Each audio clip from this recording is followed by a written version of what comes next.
Sa isang relasyon, hindi araw-araw ay kilig. Hindi araw-araw lambingan. Lalong-lalo na hindi araw-araw masaya.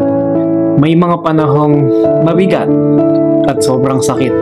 Yung tipong gusto na nating sumuko, di ba? Pero doon mo mapapatunayan ang true love. At kung tamang tao ba talaga yan. Dahil sabi nga nila, kung sobrang komplikado at gulo na ng lahat, people will eventually go, but the right ones will stay. Yung tipong hindi sila magsasawang ipaglaban ka, piliin ka, mahalin ka, at lagi siyang maghahanap ng rason para hindi ka mawala sa kanya. Kaya tandaan mo, the right person will stay and help you build a wonderful relationship even when times are hard.